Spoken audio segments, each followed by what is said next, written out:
Good morning and welcome to Morning Markets with True Potential.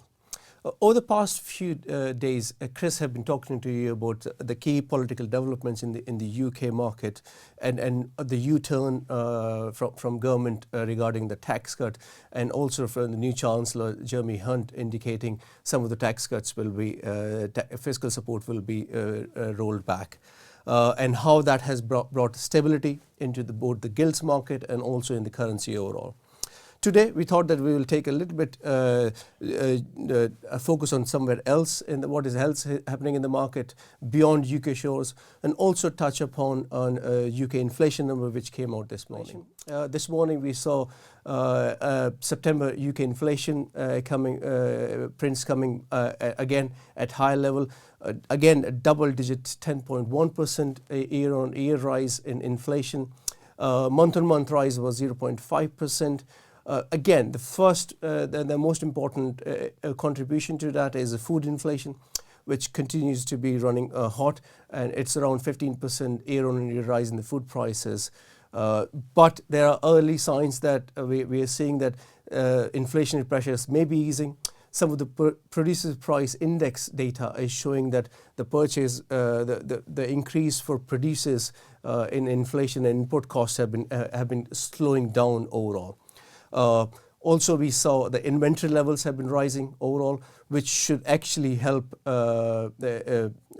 give the overall discount to the consumer. So we could probably see those the supply chain constraints and inventory buildup also feeding into some of the discounts later down as we move into 2023.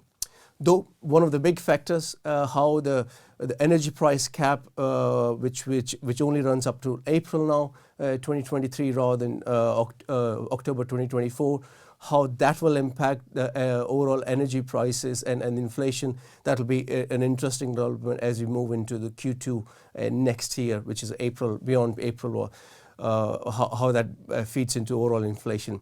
That also provides some challenge to Bank of England next year, but we will keep you posted on how those evolves, and we'll definitely take a much deeper look into inflation numbers tomorrow and digest overall how markets have been digesting. What is happening beyond UK shores? We have a strong Q3 earnings season. We kicked off last week. We saw a number of banks reporting solid earnings, benefiting from the solid net interest margin, which means they are paying less on deposits on their deposits, and also earning much higher interest rates on the loans they're extending to businesses and elsewhere. We also saw some of the banks reporting that volatile markets are making their trading desks more profitable. In fact, Goldman Sachs reported yesterday a solid set of earnings, again benefiting from the fixed income trading desk, which has been being a star performer within the Goldman Sachs earnings, Q3 earnings yesterday. Outside banks, if you look at some cyclical names like Delta Airlines, they indicated they are still seeing a very strong demand from consumers for the airline travel, which is boosting their revenues. Also on the cost side, lower energy prices are also helping to cap the overall costs as well. We saw yesterday big defense contractor Lockheed Martin also reporting solid earnings. So overall cyclical names have been also holding up well.